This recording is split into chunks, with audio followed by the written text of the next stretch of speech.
I'm Danny Dyer, and this is the Real Football Factories International. I played Tommy Johnson in the film The Football Factory, which was all about football violence. Fucking nutters. Then I travelled the UK and met the real football firms. Now, I'm going international. 9 countries in 2 months. Around the hooligan world in 60 days. A whole new level of football violence. We'll be in riots. We'll get tear gassed, chased, and even shot at. It's going to be quite a trip.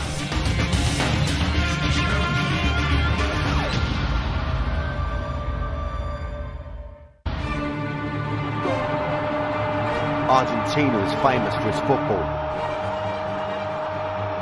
Of all the successful nations in the modern game, it has provided more drama and excitement than anywhere else. As well we know.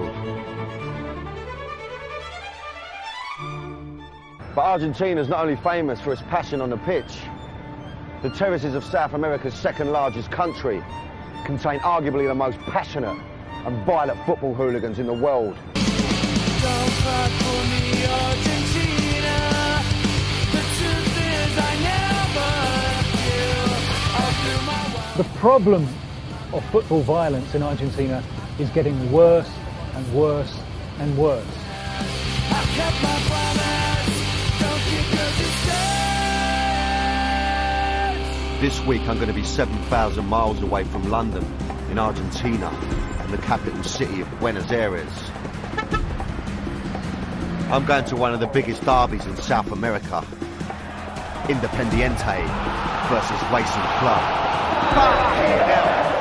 It's one of the most explosive matches in the world.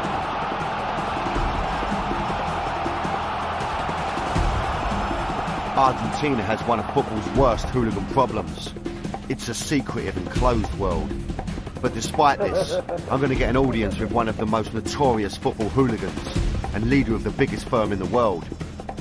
And my trip here has coincided with one of the biggest crises in the history of Argentinian football. I'm walking into the eye of a hooligan storm.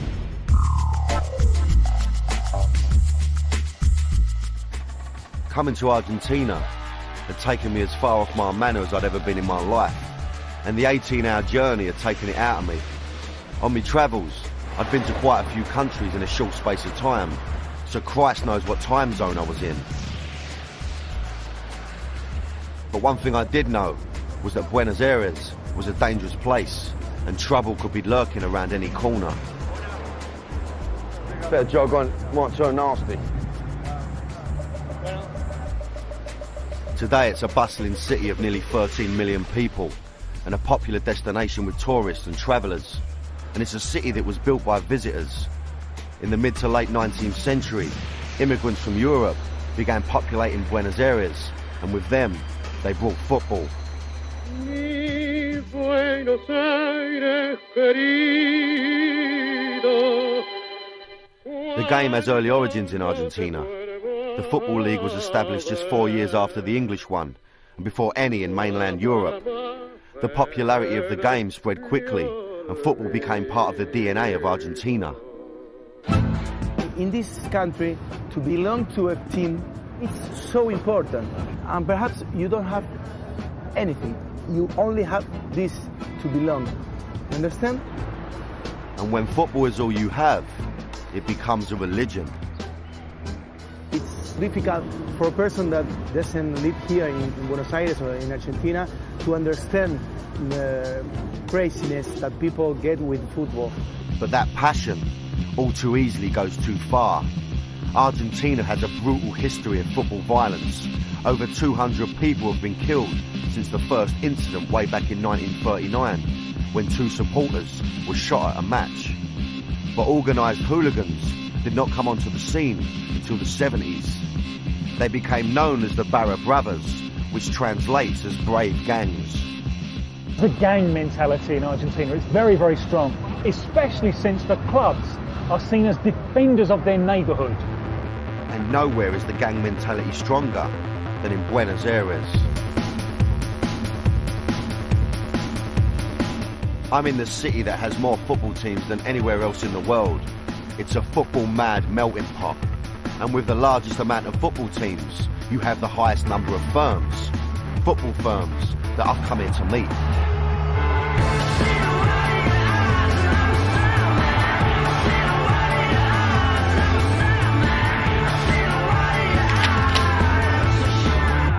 Say hola to Ariel Leon.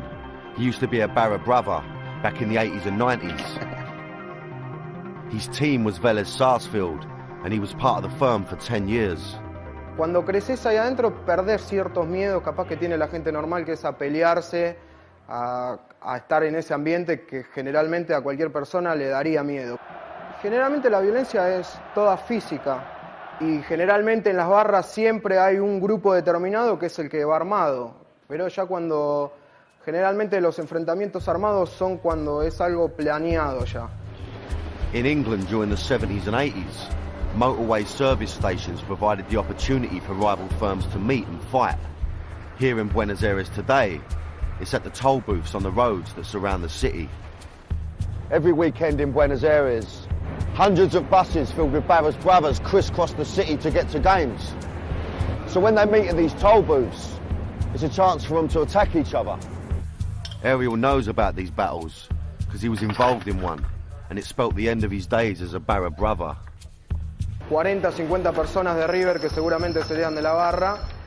Y bueno, nosotros éramos 3 micros de Vélez y no, o sea, hubo agresiones, rompieron todos los micros, todos. Nosotros no pudimos bajar del micro. Vino la policía, se paró y cuando bajamos todo el micro tenía 16 agujeros de bala. Y ningún herido y arriba del micro había 60 personas. It's not always lucky though. In April 2003, a battle between Barra Bravas of River Plate and Newell's Old Boys resulted in 2 fans being killed. So to understand the passion and the violence of Argentinian football, I needed to experience a game firsthand. And I'm going to one of the biggest. It's the Clásico de Avellaneda. It's Independiente versus Racing Club. And if you thought the derbies in England had atmosphere, then think again. I think I've shit my pants. So join me after the break in the madhouse that is Argentinian football.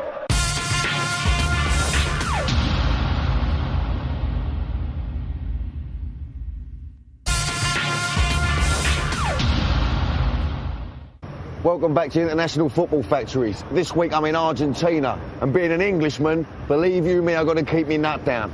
Don't you know I'm loco? I'm in the capital, Buenos Aires, 7,000 miles from home. And as far as football hooliganism is concerned, it really is a different world out here.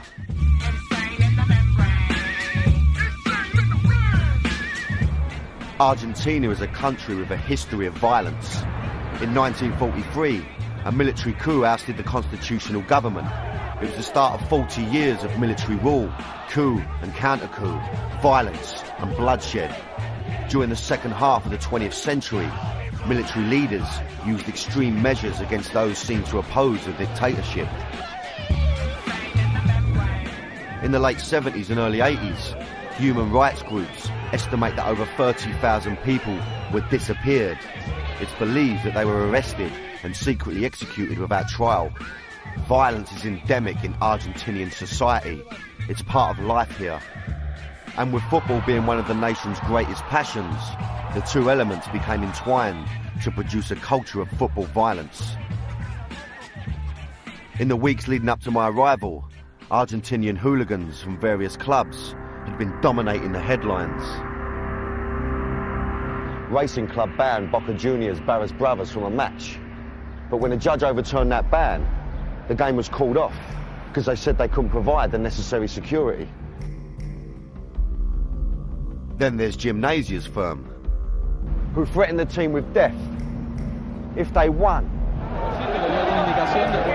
And during the game between Newell's Old Boys and Rosario, there was almost tragedy. The two sets of fans began throwing stones at one another, and the police reacted by firing rubber bullets at the Newell's fans.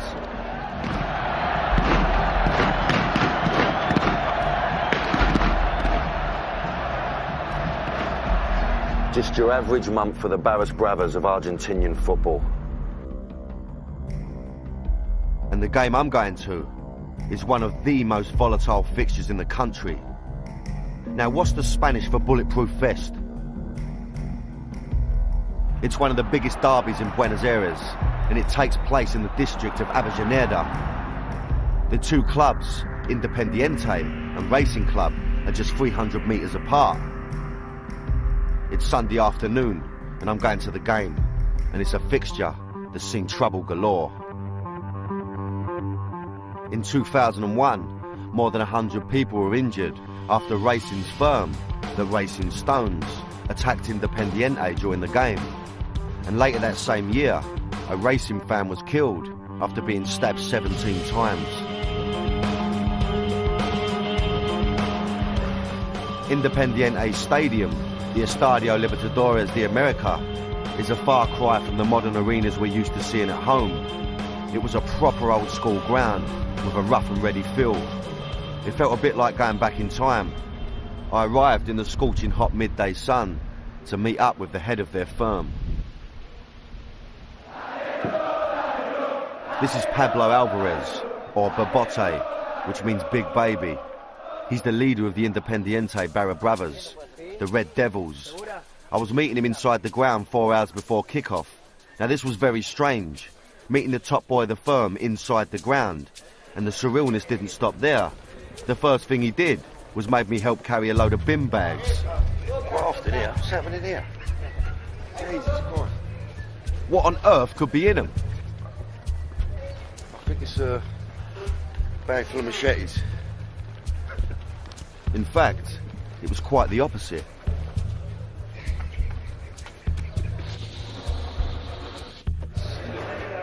They're just all balloons.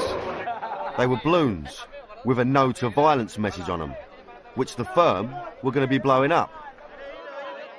To say things were strange would be an understatement. I was more used to meeting geezers in balaclavas. Bobote, however, had a kid on his knee holding a no to violence balloon. Was this the sublime or the ridiculous? Is there often a lot of violence at the game? No, violencia hay en Argentina, no en el fútbol. Violencia hay en la sociedad. Que de ahí vaya a cada sector de parte, como la cancha de fútbol, un baile. En todos lados hay violencia. Trataremos de que no pase nada hoy acá, pero a la hora de defenderse, todo el mundo se va a defender. Nosotros no somos de ir a buscar problemas a otro lado, sino nos defendemos si no vienen a buscar, nada más. Defendernos, defendemos todos, tanto vos como yo. Cuando nos atacan, nos defendemos. So according to Bobote, the problems of violence at Argentinian football were a thing of the past. Comunes son, comunes. Y hace muchos años que no hay violencia en el fútbol. Estamos más controlados ahora. Sí, así que no hay muchos incidentes. Now, I can't help but get the sense that Pablo and his little firm, they're very cagey about it. They don't like to give too much away, which is a first for me because every club I've ever met, every firm, it's all bravado, it's all about the violence, it's about, you know, being dangerous, being naughty, you know, so for me it makes it a little bit more sinister, you know, it's a bit more, you know, he knows what he's about, he ain't got to tell me nothing, really. I don't blame him. Look at the old Bill, waiting around for something to happen, clearly. I was about to enter the Poplar, the Red Devils end behind the goal, a place where even the police won't go. Maybe there wouldn't be any trouble. Maybe today would pass off without incident. Was it going to be heaven or hell?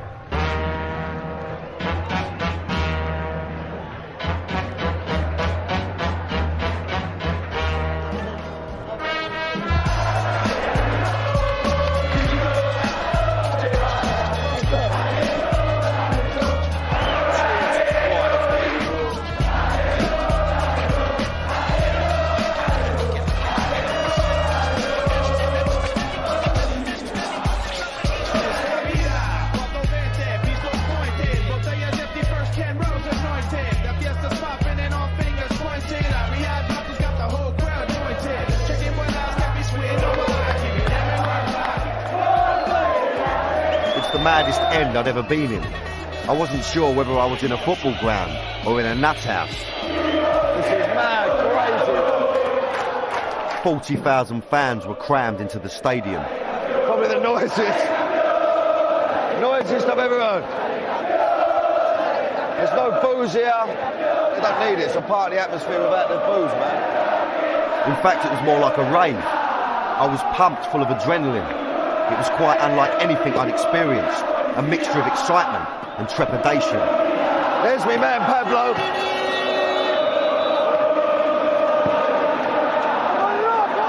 It's just gone mad now, absolutely insane. I think my head's gonna pop off. Fuck!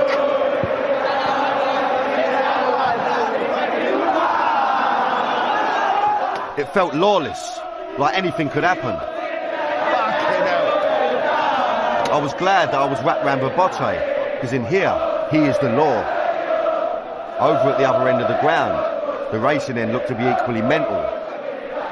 And there was still half an hour to go till the kickoff.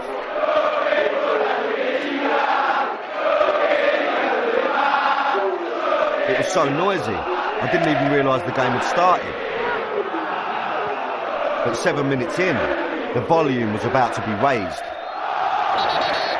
Well, they've got a penalty there. It's going to erupt this, Gav, my life.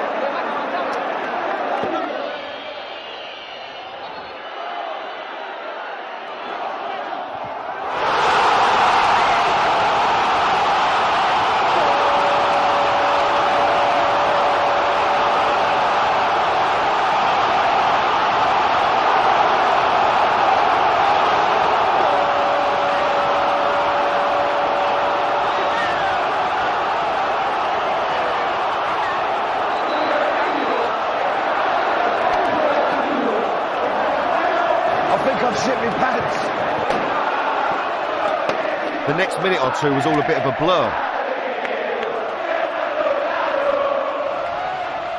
It was so intense that Bobote couldn't guarantee our safety, and so he led us out of the poplar and ran to the other safer side of the ground.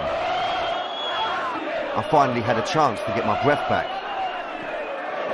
We've just had to get out of there. It's just gone too mad for us. I mean, for me, it's probably the most frightened I've ever been. But I can't believe, looking back on where I was just plotted, I'm popping my pants looking at it. For me, I was just in the middle of that. What's the matter with me?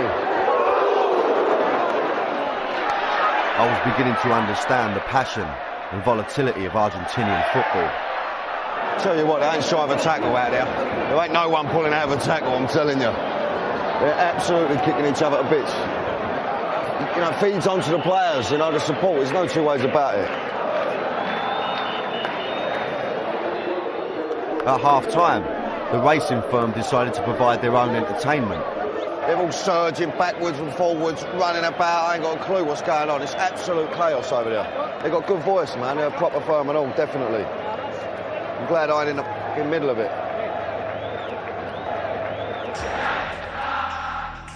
But everything that had gone on so far was nothing compared to what was about to take place. A second Independiente goal at the start of the second half was the catalyst for a major incident. The racing fans were well pissed off. With half an hour to go, their team were facing humiliation at the hands of their bitter rivals. The match was about to come to a premature end. Something was happening at the racing end. It felt like trouble. The racing Barra Bravas started throwing stones at the Independiente fans. The ref had to stop play. The police entered the racing end and fired tear gas.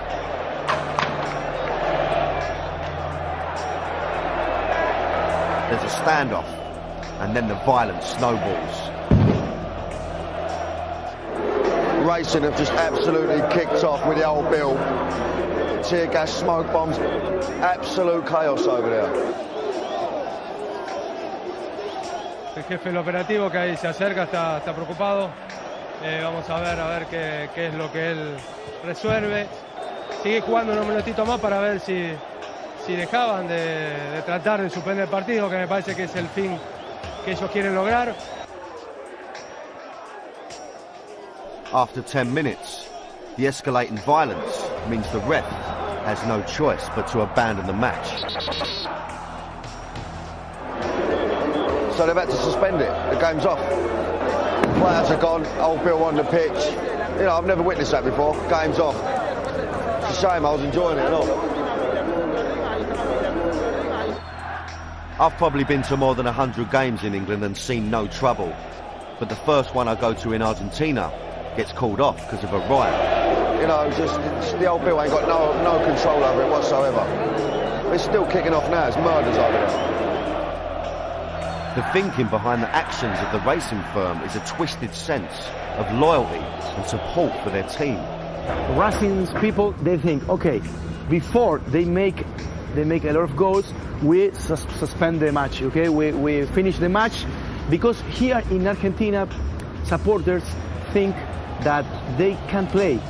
This is a way of playing. So they've stopped the game and avoided a humiliation on the pitch. They believe they've helped their team. The police try and clear them by hosing them down, but that can't dampen their spirits. After all, in their minds, they've won. Just singing in the rain. It had been a strange day. I'd witnessed firsthand the highs and lows of Argentinian football. It was obvious that what Babate had said about violence being on the decrease had to be taken with a handful of salt. The production line of football violence in the Argentinian factory was fully operational.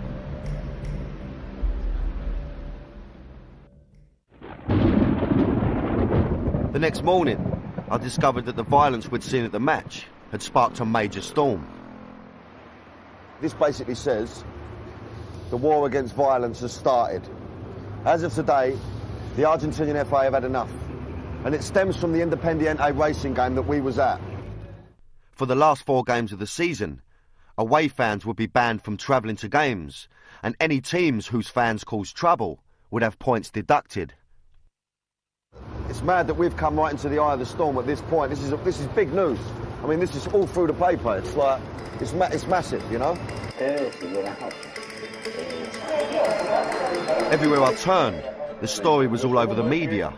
There was lots of talk, lots of hot air. The level of debate in Argentinian football is really, really high. You can sit and talk football and talk the structure of football for hours. But when it comes to making rational conclusions about the problems of Argentinian football, it never seems to happen. This wasn't the first time the authorities had threatened to clean up the game. Over here, they'd seen and heard it all before.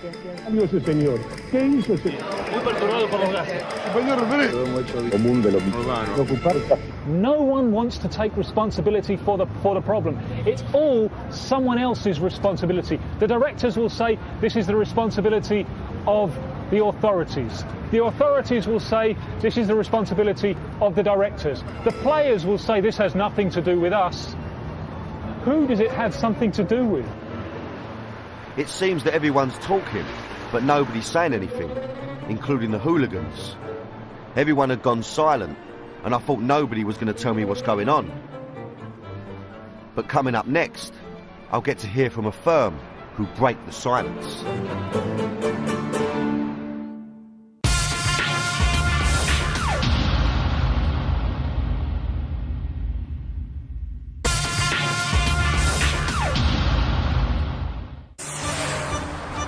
How's your luck? I turn up in Buenos Aires at the same time as one of the biggest crises in the history of Argentinian football violence. The game I went to had been called off because of a riot. Players had been threatened with death, and away firms had been banned from travelling to games. I thought this scandal had nosed our chances of getting any more firms to talk. But despite the press attention, I managed to find a firm that were prepared to meet me. But were they going to tell me anything? I'm off to the most westerly barrio in Buenos Aires called Liniers, to the home of Vélez Sarsfield. You've probably not heard of them, neither would I. But in 1994, they were world champions, beating the great Milan side of the 90s. They're not one of the most famous teams in Argentina, but they're a big part of the community, and so is their firm, the Pandilla. For these guys, the firm is like the family. We don't have a chief. Here is democratic. We are friends. We grow up here in the club. We began to travel with the gang, and then we form part of them. Here they are kicking off after a game against Boca Juniors in April 2006. Now, they're not the most active firm in Buenos Aires, but I was grateful that they were going to talk to me. I didn't quite know what to expect, but to say I was in for a surprise would be an understatement. Hooligans getting you on the pitch in their club. How mad is that? It's mental, it's insane. First of all, I want to ask you, how many of you are in your firm? We are about 250 and 300, between that number. We don't have biggest enemies. Everyone are enemies. We don't have friends here. Like Bobote Independiente, they didn't say much about the violence, but they did at least admit to being involved. The fight here never organized. It's always spontaneous, okay? If we cross over, each between other, we fight. It's the only rule, okay? We don't organize anything. Although the interview didn't reveal much, everything else that happened did. First of all, the club provided us with some refreshments. Okay, see that they trade us very well, okay? Never known a firm to have their own butler. How mad's that? Look, here he goes, look, the old butler, look, he's on his way. Up he goes, look. Salud. After a couple of on-pitch beers, the boys took me inside to show me the trophy room. Now, are you following this? The firm are taking me to see the trophy room. No one stopped us. Nobody asked us what we were doing. I was obviously with people of some influence. They're obviously quite pally with the president. The president's just through there. I don't know if he's going to make an appearance or not. I don't know how it works. The Pandilla seemed to be more than just your average football firm. They'd shown me around the place as if it was theirs. They were pals of the president and weren't just tolerated, but respected. It seemed that they were an integral part of the club. Could it be that in Argentina, the lunatics really had taken over the asylum? Every club has a barra brava.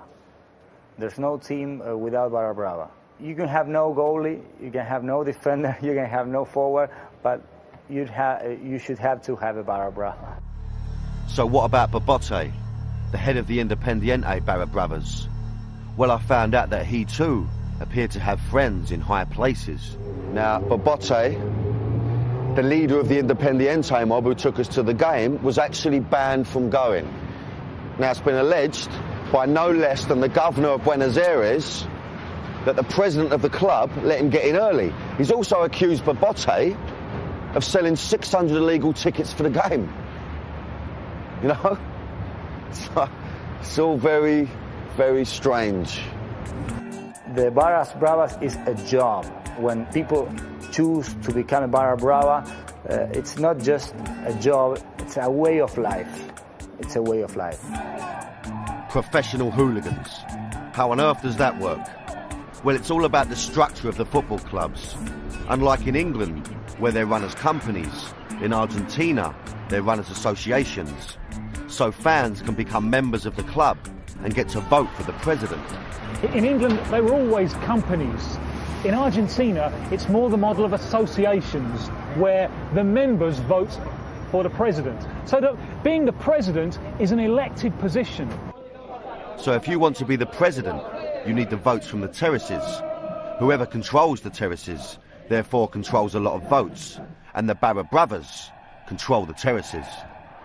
If you've got your own renter mob gang that can impress some, intimidate others, that's very, very important. And it's about more than just collecting votes. The Barra Bravas will do the dirty work of the clubs. Let's put an example. A club wants to fire their manager. The manager doesn't want to go. So the president of the club sends Barras Bravas and the manager finally leaves.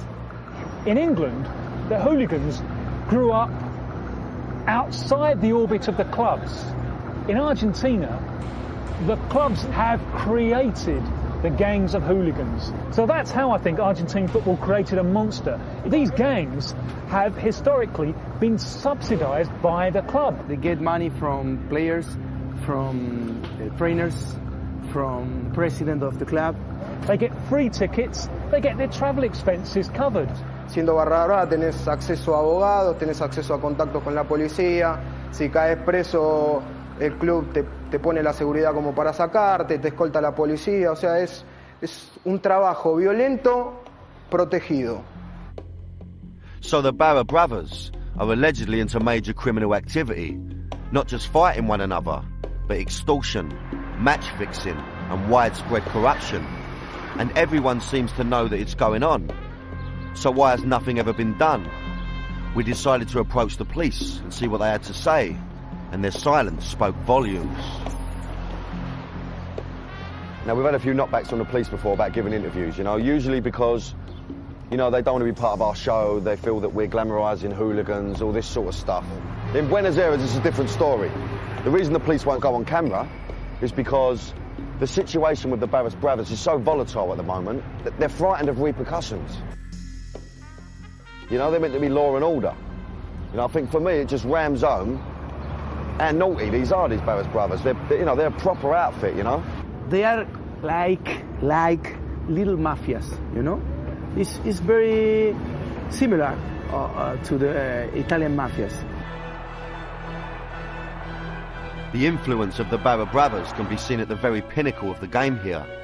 Twice a year in Buenos Aires, a fixture takes place that some argue is the biggest match in the world. It's one of the world's great derbies. There's no doubt about it. It's more important than Real Madrid, Barcelona or Manchester, Liverpool. It's the most important match all over the world.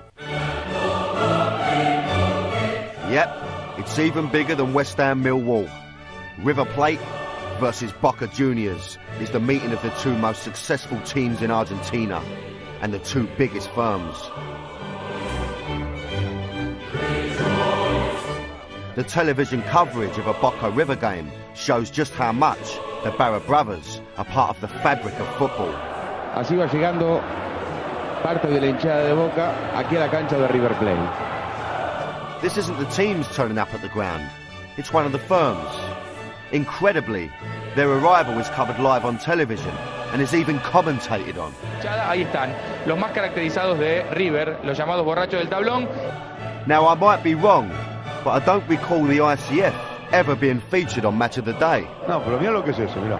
Es más grande el brazo de él que la pierna mía. Both clubs emerged from the Boca area of Buenos Aires, and like all local rivals, they've forever been at each other's throats.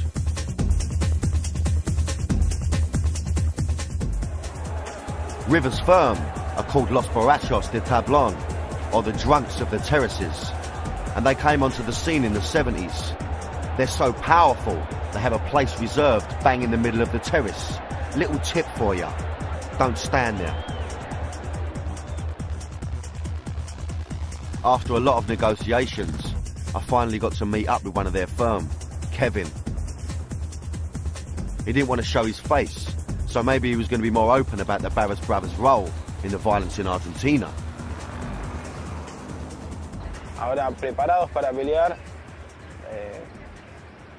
no sé si estamos ahora por deporte, uno por ahí va al gimnasio o hace gimnasia de boxeo o digamos preparados para pelear en las canchas, no lo estamos.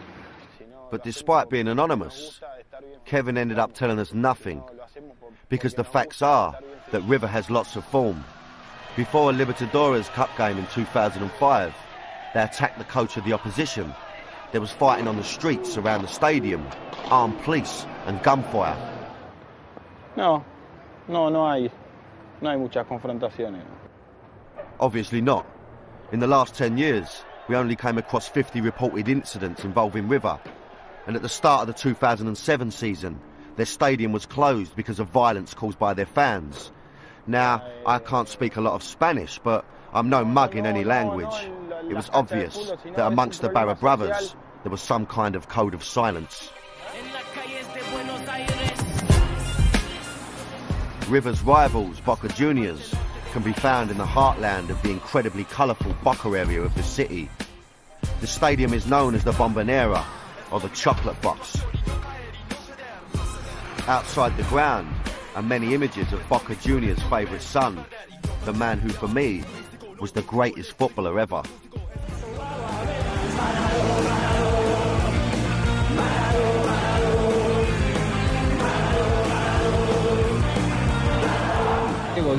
Diego. And after Maradona, their next most famous player is their number 12. That's the name of their firm, La 12. Boca Juniors are one of the most famous clubs in the world, and La 12, one of the most notorious firms.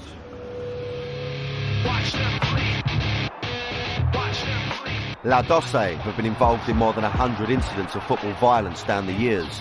They've kicked off with just about everyone. This riot on the streets of Buenos Aires in 2003 came as a result of a famous Boca victory. It's a good job they don't often lose. And this is their main man, Rafa Di Zeo, seen here orchestrating the arrival of La 12 at the River game. He doesn't only direct his own boys, he even tells the police where to go. Hablan con la policía, la mandan a la policía. Since 1999, the authorities here have been trying to put Rafa away for football violence, and he even has a 3-year and 10-month prison sentence hanging over him. Obviously, this is not a man to be messed with, and so I made sure I got to our meeting early.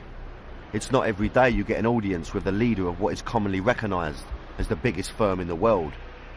I've been told to wait at a petrol station, all cloak and dagger, all don't know where we're going, you know. Now this geezer is like a living legend here, you know. He's almost the Maradona of hooligans, you know. They all respect him. He's quite an older, you know, I've not met this guy yet. He's a bit older and, you know, but obviously a very dangerous man. So it's all very Godfather-esque for me, you know what I mean? It's all very Godfather, mafioso, quite, you know, quite intimidating, I must say. I was kept waiting for almost an hour. It didn't help my nerves. They were taking a battering.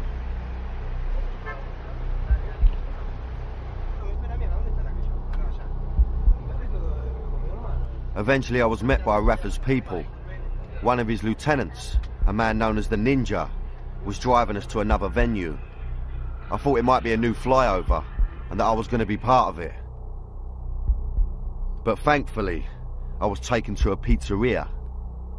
So this is it, Italian pizza, the Godfather, Rafa Di Zeo. Let's see what this geezer's got to say. Sí. Yo cualquier cosa voy a pasar igual. Porque le tengo que llevar esa camiseta que me dijo. They didn't seem to care who I was. They were calling the shots here. I was more than a little nervous. What is the role of the 12 at the club? Y en el club es, y digamos, es una de las patas fuertes del club. Tiene mucha influencia por el hecho de que uno vive desde chiquito en el club. Va todos los días de su vida al club. En cambio, los jugadores o los dirigentes están por un tiempo determinado, pero después se terminan yendo. A la 12 está desde que nace hasta que se muere. Is La 12 the hardest firm in Argentina? Sí. Sí. Sí, es la más fuerte. Para nosotros, no solo de Argentina. Para nosotros, no solo de Argentina. Sino, y los demás, digamos, en distintos países del mundo reconocen que la hinchada de Boca es la más fuerte de casi todo el mundo. Okay. Y que no lo decimos nosotros, lo dice la gente de afuera. Finally, it felt like someone was actually telling me something. De una pelea. En realidad es una pelea y uno trata de no hablar mucho de eso porque la pelea queda siempre ahí, en lo que fue una pelea. Simplemente sí, nos peleamos, pasó tal cosa, ganamos o no, y normalmente ganamos, pero no hablamos mucho del tema. Para nosotros la hinchada de Boca es como una familia. Entonces tratamos de los problemas de la familia que no salgan de ahí. Porque el mundo de nosotros es más cerrado. El mundo nuestro es más cerrado, porque no nos gusta que las cosas que hacemos nosotros salgan para afuera, para el exterior. I realise that in Argentina there are some things that strangers like me don't get told about.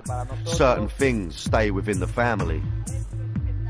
So if football hooliganism is such a closed and powerful world, will the problems of violence ever go away?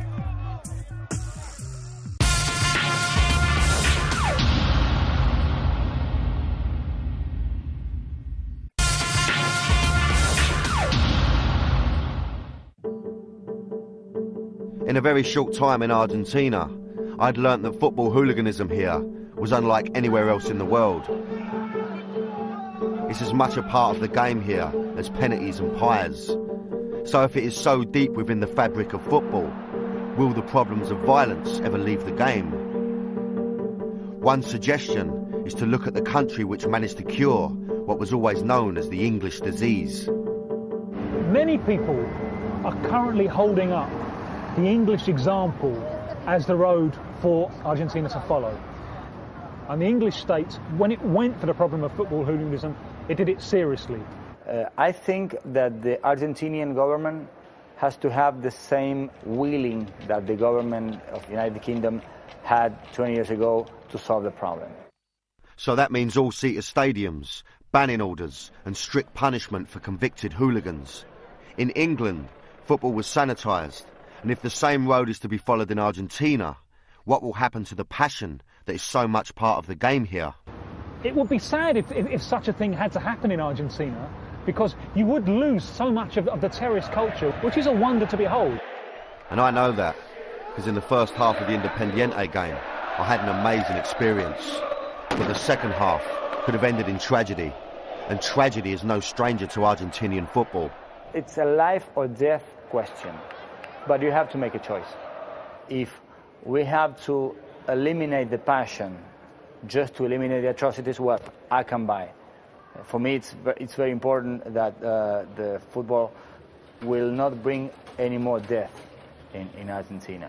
But Argentina's challenge is even tougher than England's, because here the hooligans have real influence. The problem is that hooligans are inside the structure of football. That wasn't the case in England, and that makes the whole thing of eradicating the problem much more serious, because you've got people there inside football with a vested interest who don't want to clear up the problem.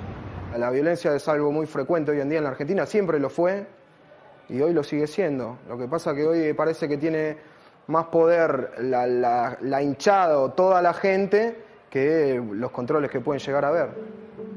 At the start of the 2007 season, the measures implemented during the crisis were dropped and the Barra Bravas were allowed back into games. But Rafa Di Zeo is now serving his jail sentence for football violence. The authorities appear to be taking the first steps to combat the problems, but they face a battle against those who believe they have the real power.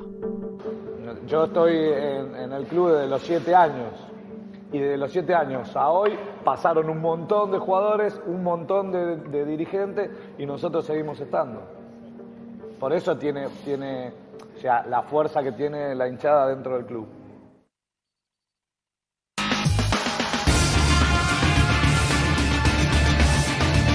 To see webisodes of Real Football Factories International, log on to bravo.co.uk/Real Football Factories International to check out the shape of global hooliganism.